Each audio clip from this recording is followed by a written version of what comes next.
السلام عليكم ورحمة الله وبركاته. وعليكم السلام ورحمة الله. إن الحمد لله نحمده ونستعينه ونستغفره ونعوذ بالله من شرور أنفسنا ومن سيئات أعمالنا. من يهده الله فلا مضل له ومن يضلله فلا هادي له. ونشهد أن لا إله إلا الله وحده لا شريك له. ونشهد أن سيدنا وسندنا وحبيبنا ونبينا وطبيبنا وطبيب قلوبنا ومولانا محمدا عبده ورسوله الذي أرسله بالحق بشيرا ونذيرا وداعيا إلى الله بإذنه وسراجا منيرا. فقد قال الله تعالى في كلامه المجيد والفرقان الحميد. أعوذ بالله من الشيطان الرجيم. بسم الله الرحمن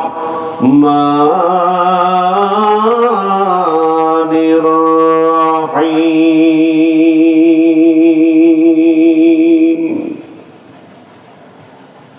إياك نعبد وإياك نستعين. إن الله وملائكته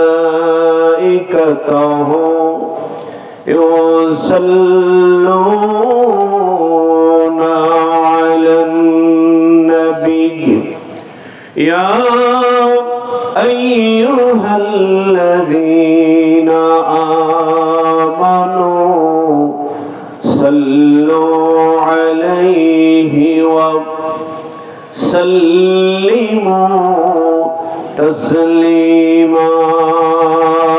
اللهم صل على سيدنا مولانا محمد وعلى آل سيدنا محمد. لا إله إلا الله لا إله إلا الله لا إله إلا الله لا إله إلا الله لا إله إلا الله لا إله إلا الله محمد رسول الله. সাল্লাল্লাহু আলাইহি ওয়াসাল্লাম। রাজাপুর হাট ও জামে মসজিদ কমিটির উদ্যোগে 2 দিন ব্যাপী 38তম বার্ষিক ওয়াজ মাহফিল। আজকের এই মাহফিলের প্রথম দিনের সুযোগ্য সুনামধন্য সভাপতি দিগার ওলামায়ে কিরাম, আমন্ত্রিত ওলামায়ে দ্বীনগণ, অন্যান্য অতিথিবৃন্দ, আজকের মাহফিলের প্রধান বক্তা সহ অনেক ওলামায়ে দ্বীন উপস্থিত হয়েছেন। আশিকিন, জাকিরিন, ধর্মপ্রাণ দিনদার মুসলমান ভাইয়েরা, পর্দার অন্তরালে অবস্থানরত মা ও বোনেরা, সকলকেই আজকের মাহফিলের পক্ষ থেকে অভিনন্দন, শুভেচ্ছা। আসুন, যে রব্বে কারীম আমাকে আপনাকে একটি মাস সিয়াম সাধনার মাঝে কাটানোর পরে ঈদের পরবর্তী আজকের এই মাহফিলের আয়োজন আপনারা করেছেন।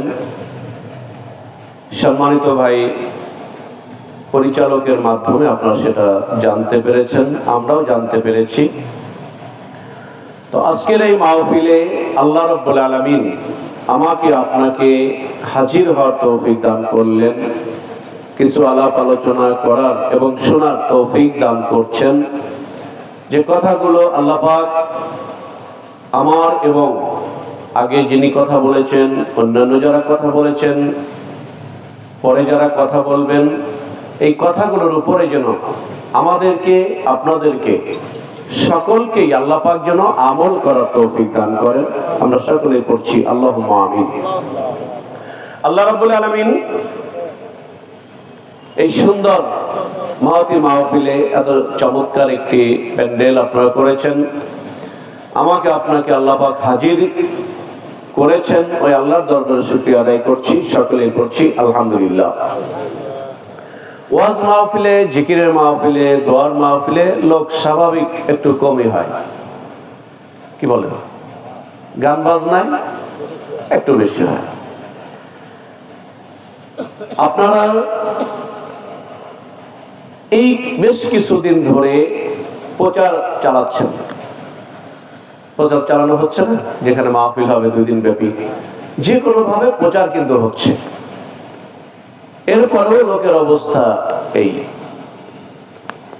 এখন যদি সমাজের নেতৃত্ব যারা প্রদান করে থাকেন, আমি এই সমাজকে নিয়ে বলছি না, প্রতিটা সমাজকে বলছি, যদি এখন ঘোষণা দেওয়া হয় এই বাজারে বসে যে এখন মোটামুটি যে কয়টা বাজে 2 ঘন্টার মধ্যে আমরা এখানে একটা গানের আয়োজন করব, 2 ঘন্টার টাইম, দেখবেন যে পুরুষ আসবে যার দাঁত একটাও নাই, সেও আসবে, মহিলারা আসবে, পেটের বাচ্চা নিয়েও আসবে। কারণ অন্যায় কাজের প্রচার হয়ে থাকে শয়তানের মাধ্যমে। আবার কেউ ভাইবেন না যে হুজুরকে আমাদের শয়তান বলে গেল, আমি সেটা বলি নাই। কারণ হুজুররা কথা বললেই হাজারো দোষ, মানে যেটা খারাপ কাজ এটা শয়তান নেতৃত্ব দেয়। আপনারা এখানে শুধু সিদ্ধান্ত নেবেন, আর শয়তান ওদের বলে দেবে যে মানুষজন কিন্তু গানের আয়োজন করছে, ওরা দেওয়ার আগেই তোরা কিন্তু কাম সারিস। তা আপনারা মাইকিং করার আগেই ওরা কিন্তু আপনাদের আগেই যা কাজ সারা করে দিবে। আপনার দাওয়াত দিতে গেলে ওরা বলবে হ্যাঁ আমরা শুনছি। কেমনে শুনছো? এই যে লোকজন বলা বলি করতেছে। তো সবকিছু মিলেই দুনিয়াতে, এই নশ্বর এই পৃথিবীতে সবচাইতে শ্রেষ্ঠতম স্থান, উত্তম জায়গা হলো যেখানে আল্লাহ রাসূল এবং আল্লাহ রাসূলের অনুকূলে, কোরআন সুন্নাহর অনুকূলে যেখানে আলাপ আলোচনা করা হয়। ওয়াজের মাহফিল, জিকিরের মাহফিল, দোয়ার মাহফিল, এই অনুষ্ঠান গুলো হলো দুনিয়ার শ্রেষ্ঠতম অনুষ্ঠান। সুবহানাল্লাহ। আর এই শ্রেষ্ঠতম অনুষ্ঠানে আল্লাহ পাক ইচ্ছা করলেও সকলেই এই অনুষ্ঠানে আসতে পারবে না। এটা একটা কপাল লাগে। নামাজ পড়তে কপাল লাগে, আল্লাহর রাস্তায় দান করতে কপাল লাগে, কি বলেন? আব্বা মায়ের খেদমত করতে কপাল লাগে, ভাগ্য লাগে। সবার টাকা মসজিদে যায় না, সবার টাকা মাহফিলে যাবে না, সবার টাকা এতিমখানায় মাদ্রাসায় যাবে না। একটা কপাল লাগে। আর এই কপালটা তৈরি করে দেন কে? আল্লাহ রাব্বুল আলামিন নিজের চাহিদা অনুযায়ী। আমার যদি চাহিদা থাকে যে আল্লাহ আমি ভালো কাজে কিছু দান করব, আমি ভালো কাজে শরীক হব, আল্লাহ সেই ব্যবস্থা করে দিবেন।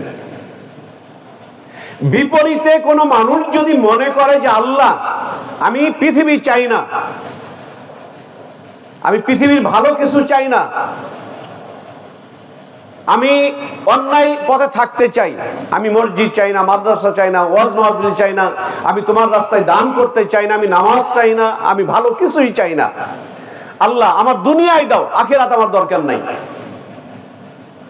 যদি এরকম কারো চাহিদা থাকে আল্লাহ সেই ব্যবস্থা করে দিবেন। সম্মানিত উপস্থিতি, আমি এতগুলো কথা বলা আমার উদ্দেশ্য না।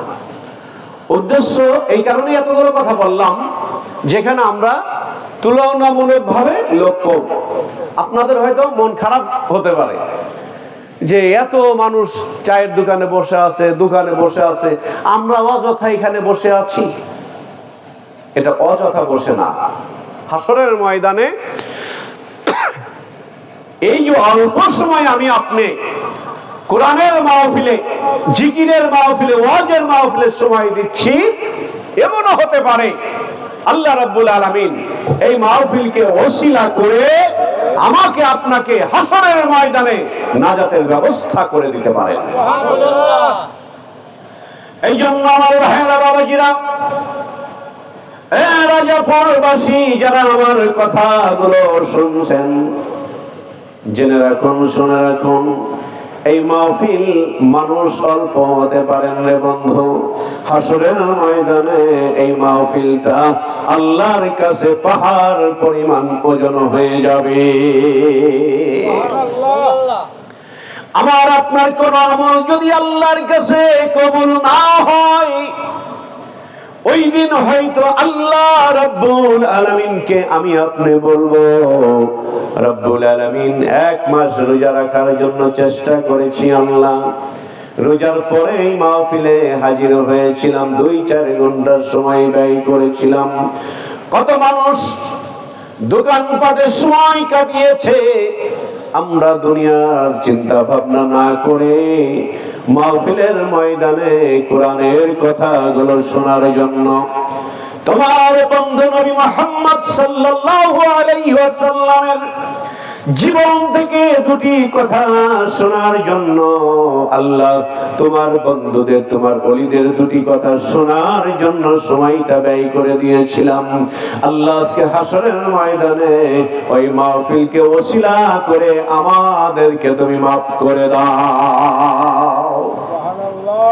আল্লাহ ডাক দিয়ে বলবে, ফেরেশতারা, আমার যেই বান্দা বান্দীগুলো আমার কাছে আহাজারি করছে, এদের জীবনের ভিডিওগুলো বের করে দাও। ভিডিওগুলো বের করা হবে। আমার আপনার আজকে আমরা এখানে যারা উপস্থিত আছি প্রত্যেকের ভিডিও চিত্রে এই ভিডিওটাও ধারণ করা হবে। আপনার ভিডিও, জীবনের সব ভিডিও যখন বের করা হবে, হঠাৎ করে দেখা যাবে এই রাজাপুর এই মাহফিলে আপনি বসে আছেন, ফেরেশতারা সাক্ষ্য দিবে আল্লাহ অমুক ইবনে অমুক। ওই সময় পিতার নাম ধরে ডাকা হবে, আমাকে ডাকা হবে আমার পিতার নাম ধরে, অমুক ইবনে অমুক। ফেরেশতারা সাক্ষ্য দিবে আল্লাহ অমুক ইবনে অমুক ওই যে একটা মাহফিলের মধ্যে চুপটি করে বসে আছে, এক ধ্যানে চাতক পাখির মতো তাকিয়ে আছে। বক্তারা কি বলে এটা শোনার জন্য। আল্লাহ তুমি নিজে কুদরতি ভাবে তুমি দেখে নাও, তোমার বান্দা এই মাহফিলের ময়দানে বসে আছে। বন্ধুরে আমার, আল্লাহ ডাক দিয়ে বলবে ফেরেশতারা, আমার এই বান্দার আর কতটা নেকি হলে জান্নাত পাওয়া যাবে? ফেরেশতারা অনেকের ক্ষেত্রে সাক্ষ্য দিবে, আর অল্প কিছু আমল হলেই জান্নাত পাওয়া যাবে। আল্লাহ ডাক দিয়ে বলবে, ও ফেরেশতারা, আমার এই অল্প কিছু বান্দা দুনিয়ার সব ত্যাগ সব মায়া ছেড়ে দিয়ে আলেমদের মাহফিলে উপস্থিত হয়েছিল, কোরআনের মাহফিলে উপস্থিত হয়েছিল, হাদিসের মাহফিলে নবীর মাহফিলে উপস্থিত হয়েছিল। আমি আল্লাহ আমার কুদরতি দিলের দিকে তাকাইয়া এই বান্দা আর বান্দীদেরকে মাফ করে দিয়ে আমি জান্নাতবাসী করে দিলাম। এই জন্য ভাইরা আমার, আজকের মাহফিলে যেই মালিক, যেই রব্বে কারীম আমাকে আপনাকে হাজির করে দিলেন, ওই আল্লাহর দরবারে শুকরিয়া আদায় করছি, পড়ছি আলহামদুলিল্লাহ। সকলে পড়ুন আলহামদুলিল্লাহ। শুকরিয়া হবে কার? আল্লাহর শুকরিয়া আদায় করলে আমার আল্লাহ তার উপরে খুশি হয়ে যায়। আমার আল্লাহ যদি কারো উপর রাজি খুশি হয়ে যায়, লা খাউফুন আলাইহিম ওয়ালা হুম ইয়াহজানুন।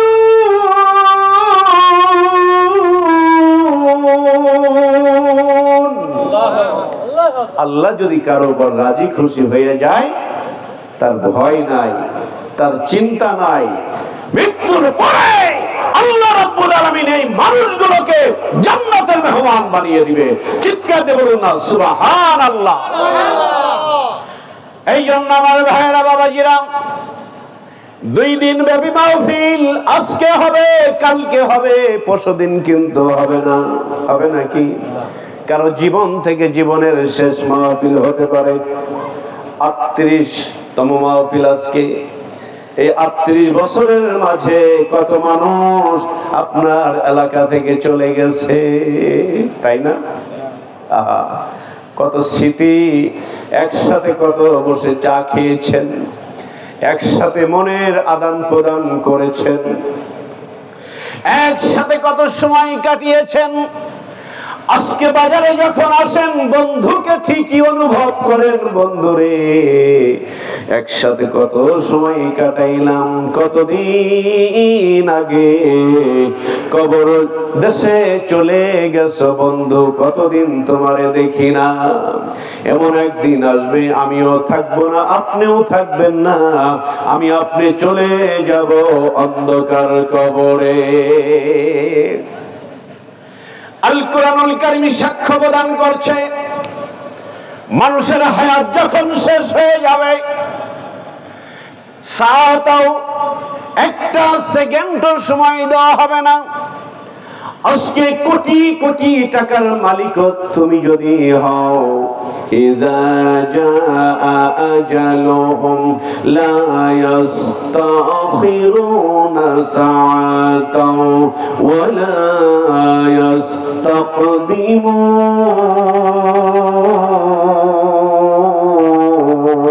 ইস্তাকদিমুন।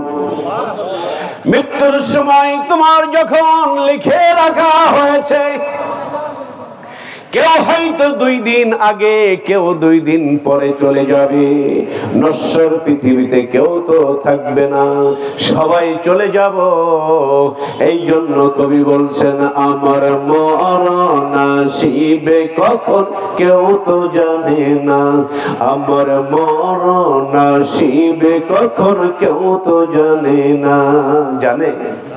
আমি চলে গেলে আমায় তোমরা ভুইলা যাও না, আমি চলে গেলে আমায় তোমরা ভুইলা যাও না, আমার মরণ আসিবে কখন কেউ তো জানে না, আমার মরণ আসিবে কখন কেউ তো জানে না। এই ঈদের মাঝে কত যুবকেরা মারা গেছে, নতুন মোটরসাইকেল নিয়ে বের হয়ে গেছে, তিরিং বিরিং করে চালাইছে, জায়গায় ব্রেক হয় নাই।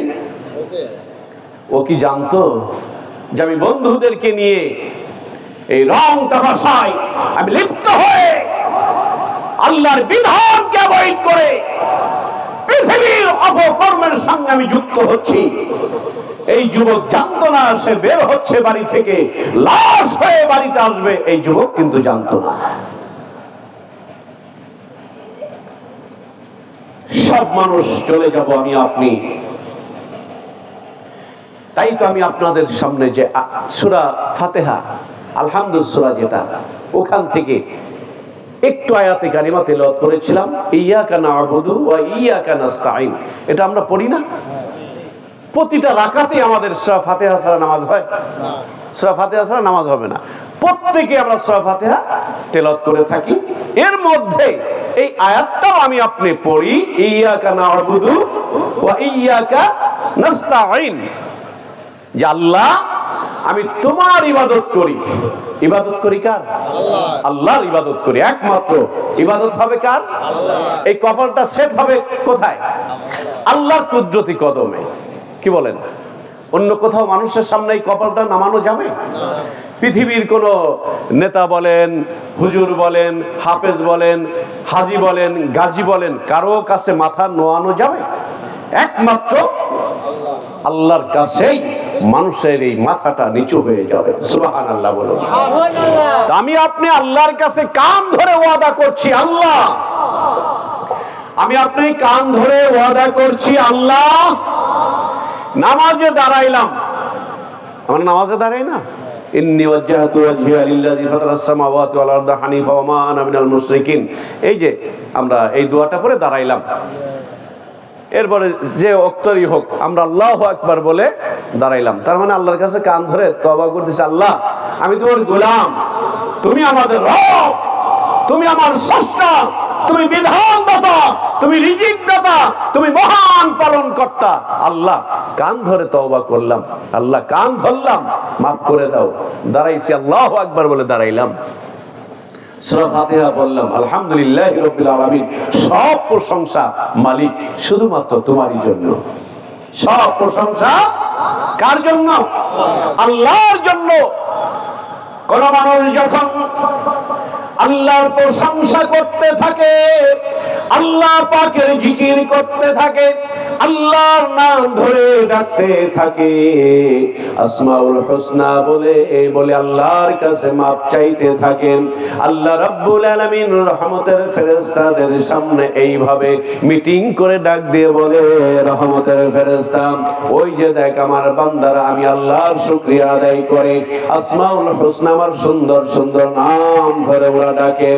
এই রহমতের ফেরেশতা আমার যেই বান্দাগুলো আমি আল্লাহর গুণকীর্তন করি, আমি আল্লাহর প্রশংসায় ব্যতিব্যস্ত, সাক্ষী থাকো আমি আল্লাহ রাব্বুল আলামিন আমার ওই বান্দা বান্দির জীবনের গুনাহ খাতা মাফ করে দিলাম।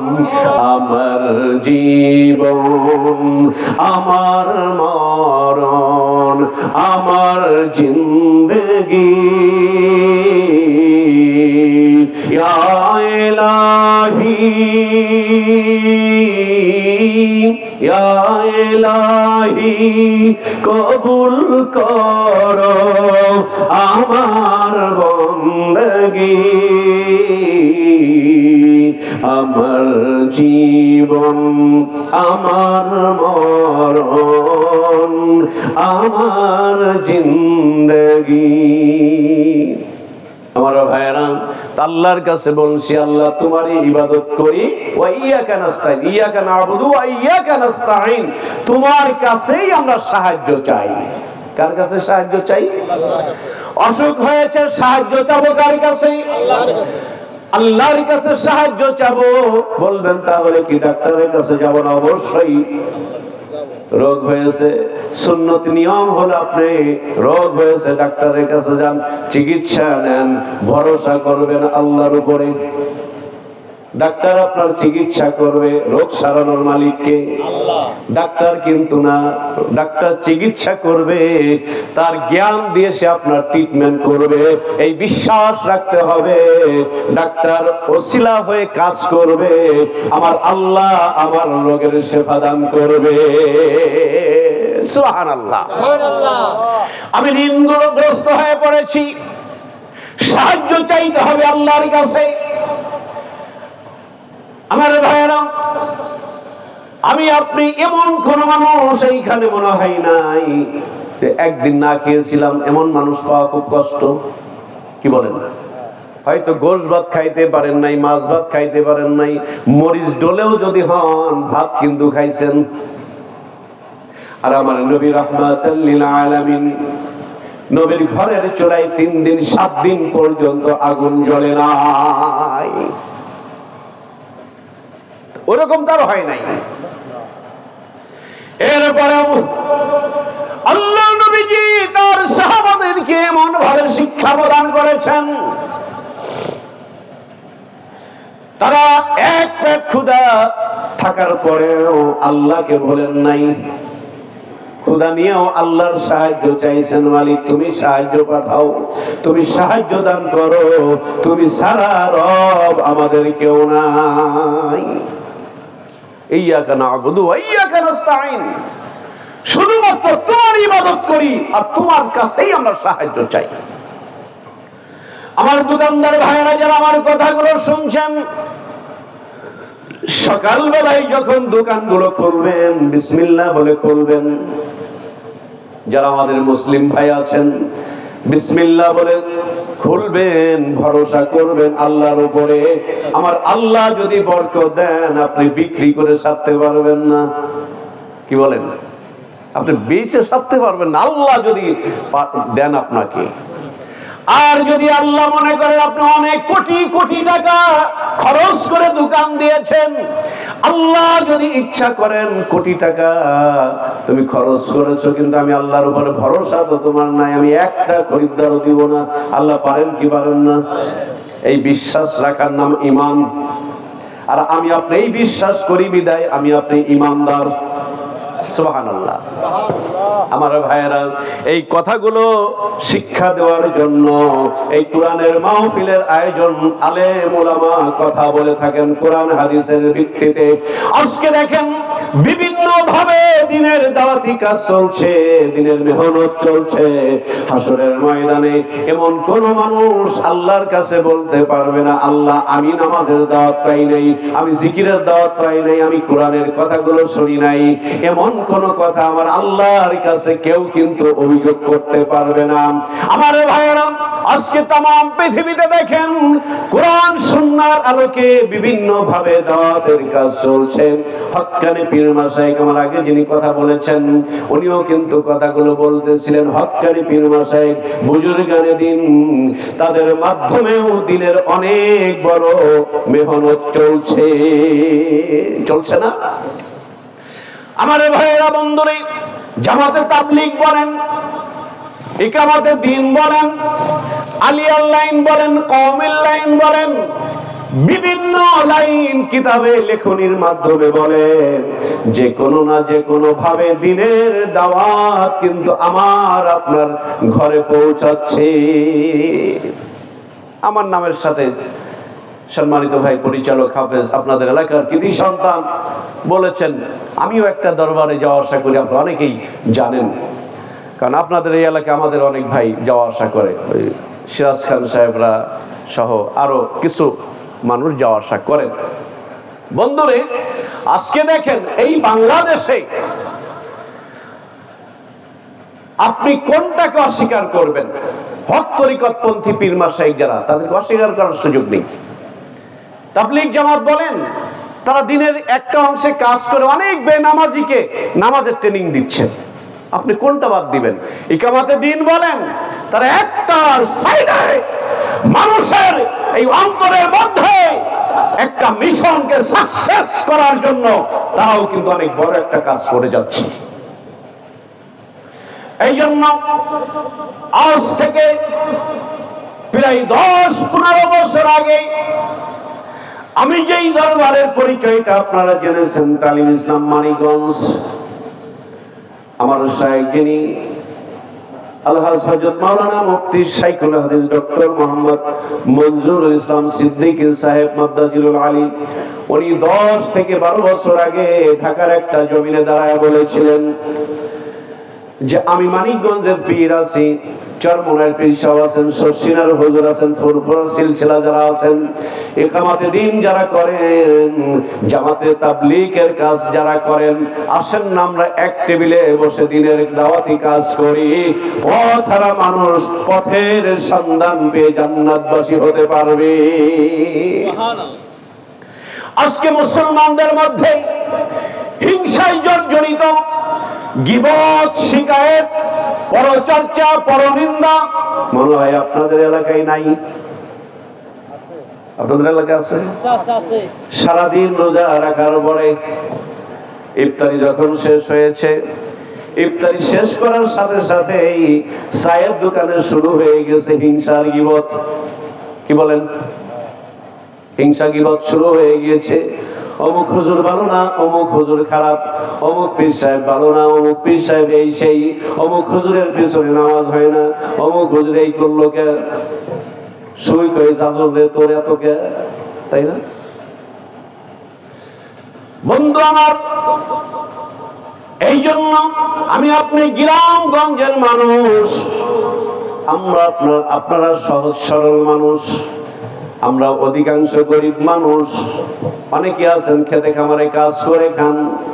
হাসরের ময়দানে সম্পদ যার কম হবে, হিসাবটাও তার সহজ হয়ে যাবে। আমি মাঝে মাঝে এইভাবে উদাহরণ দেই, আমি আমার কথা বলছি, আমার এক পাখিও জমি নাই, আমাদের বাড়ি ছাড়া এক পাখিও জমিও 1% নাই।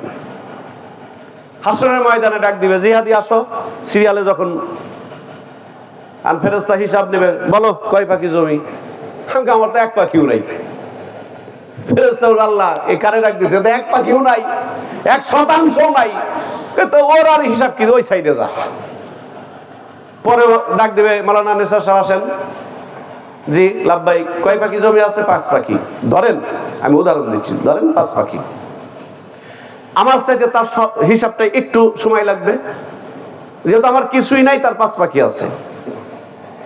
এরপর একজন ডাক দেবে, হাফেজ নাজমুল আসেন, কয় পাখি? 10 পাখি। তাহলে নেসার ভাইয়ের চাইতে নাজমুল হাফেজ সাহেবের একটু বেশি সময় লাগবে, যেহেতু তার 10 পাখি। এখন যার 1 তলা বিল্ডিং, 5 তলা বিল্ডিং, হিসাব সময় লাগবে না? মুসলমানদের 100 তালা করতেও নিষেধ নাই, যাকাত ঠিক মতো দিবে, ধর্মীয় বিধান ঠিক মতো পালন করবে, 100 তালার মালিক হতেও ইসলাম নিষেধ করে নাই। কারণ মুসলমানরা ধনী হবে, ইসলামের অনেক অংশে অর্থ লাগবে, এগুলো মুসলমানরাই তো দিবে। আজকে তাকায় দেখেন, বিশ্বের বুকে অনেক অর্থ সম্পদ, ইরাকে দেখেন, ইরান দেখেন, সৌদি দেখেন, আল্লাহ কোটি কোটি কোটি টাকার সম্পদ তাদেরকে দিয়েছেন। শুধু তাদেরকে দেন নাই, বাংলাদেশে আল্লাহ এমন খনি রেখে দিয়েছেন, সরকার যদি এর সুষ্ঠু বন্টন করত, অন্য দেশের মানুষেরা বাংলাদেশের সরকারের পায়ে ধরে বসে থাকতো। আজ থেকে কয়েক বছর আগে আমাদের পীর সাহেব হুজুরের মুখে শুনেছিলাম যে বাংলাদেশের যে বালু আছে না, এই বাংলাদেশের বালু থাই বানাই, এই যে থাই গ্লাস, বাংলাদেশের বালু থাইল্যান্ডের অনেক চাহিদা, এরা থাই বানায়। এই বাংলাদেশের যে বালুগুলো আছে, সরকার যদি সঠিকভাবে বন্টন করত, বাংলাদেশ ধনী হইতে সময় লাগে না। এই জন্য মুসলমানদের সঙ্গে যদি মুসলমানদের সম্পর্ক থাকে, তাহলে বাংলাদেশ মানুষকে ভিক্ষা দিবে, অন্য দেশে বাংলাদেশ ভিক্ষা দিবে। কিন্তু আমরা সেরকম তো হচ্ছে না। এই জন্য প্রতিটা সেক্টরে আজকে আমাদের হুজুরদের থাকতে হবে। আমি মাঝে মাঝে বলি, এই সমাজ, এই মসজিদ কমিটি বলেন, মাদ্রাসা কমিটি বলেন, বাজার কমিটি বলেন, সমাজ প্রতি যারা বলেন, মেম্বার বলেন, চেয়ারম্যান বলেন, এই পদগুলো যদি আলেম সমাজদের হাতে থাকে, প্রকৃত আলেম সমাজদের হাতে যদি এখনো দেশ যায়, সব ধর্মের মানুষ তারা নিরাপদে থাকবে, তারা শান্তিতে থাকবে। এটাই আল কোরআনুল কারীমের শিক্ষা, ঠিক কিনা বলেন? এই জন্য ইসলাম একমাত্র, ইন্নাদ-দীন ইনদাল্লাহিল ইসলাম, আল্লাহর কাছে একমাত্র মনোনীত ধর্ম যে ইসলাম, এর বাস্তবায়নটা আমাদের করে দেখাইতে হবে। এই জন্য হিংসা বিদ্বেষ সব ভুলে আমরা হক তরিকত পন্থী পীর মাশায়েখ জামাতে তাবলীগ ইকামতে দ্বীন সহ আলিয়া কওমি ভেদাভেদ ভুলে সব যদি এখন এক টেবিলে বসতে পারে, বাংলাদেশে ইসলামী কান্ট্রি হতে একটা দিন সময় লাগবে না। অথচ আমরাই ভাগাভাগি হয়ে যাচ্ছি। নাজমুল আসলে ছাড়বো, আমরাই ভাগাভাগি হয়ে যাচ্ছি। নামাজ পড়ছি, একসাথে নামাজ পড়লাম, একই ইমাম সাহেবের পিছনে নামাজ আদায় করলাম, নামাজ পড়ে মসজিদ থেকে বের হয়েই হুজুরের বিরুদ্ধে লেগে গেলাম। এরকম আছে না? মেলায় আছে। এরপরে নামাজ পড়ে বাহিরে যেই চাচা ভাতিজা মারামারি, ভাই ভাই মারামারি, জমি নিয়ে মারামারি, দোকান ভাগাভাগি নিয়ে মারামারি, কে লম্বা টুপি কে গোল টুপি এই নিয়ে মারামারি, কার জুব্বা লম্বা কার মানে ফাড়া এই নিয়ে মারামারি, মানে হাজার যত সমস্যা দেখবেন মসজিদে, মসজিদ, মাদ্রাসা, ঈদগাহ, এইগুলো ঝামেলা বেশি। একজন একটা কথা বলছে, এই তোর কথাই মসজিদ চলবে, এই চল আমরা মসজিদ আর একটা উঠাইনি, আর একটা মসজিদ উঠাই নিছে। এরকম হয় কিনা? তো তোরা ঈদগাহে মাতব্বরি করিস, তোদের ঈদগাহে আর আসতাম না, এই চল আজকে ঈদগাহ একটা বানাই নেব। কারণ এই তো মুসলমানরাই করছে। আর এই সুযোগে ব্রিটিশরা দেখছে মুসলমান যখন মারামারি লেগে গেছে, এই সুযোগে ওরা হাততালি দেয়। হাততালি দিয়ে দেখেন আজকে কিছু কিছু ভারতের তাকায়া দেখেন, আমার ভাই আজকে বাংলাদেশে অন্য ধর্মের যারা আছে তারা তো রাজার হালাতে থাকছে। কি বলেন? বাংলাদেশে দেখেন আমরা কোনো হিন্দু ভাইদেরকে ধমক দিয়ে কথা বলি না, বরং আমরা একইভাবে সুন্দরভাবে বসবাস করছি। ভারতের কিছু কিছু এলাকায় দেখেন মুসলমানদেরকে যেইভাবে নির্যাতনের স্টিমরোলার তাদের বিরুদ্ধে চালানো হচ্ছে, বাংলাদেশের 1% কিন্তু করা হয় না। এইজন্য আসুন, ভয়কে মোরা জয় করিব হেসে, গুলাগুলির গুলিতে নয় গভীর ভালোবেসে। আমরা কে হক্কানি পীর মাশায়েখ, কে তাবলীগ জামাত, কে ইকামতে দ্বীন, কে আলিয়া, কে কওমি, সব ভেদাভেদ ভুলে যে আসুন আমরা এক টেবিলে থেকে দ্বীনের দাওয়াতি কাজ করি। আল্লাহ পাক আমাদেরকে বরকত দান করবেন। আল্লাহ পাক যে কথাগুলো বললাম, অগোছালো কিছু কথা বললাম, আমি আমার অসমাপ্ত কথা এখানেই শেষ করছি। মা আসসালাম, আসসালামু আলাইকুম ওয়া রাহমাতুল্লাহি ওয়া বারাকাতুহু।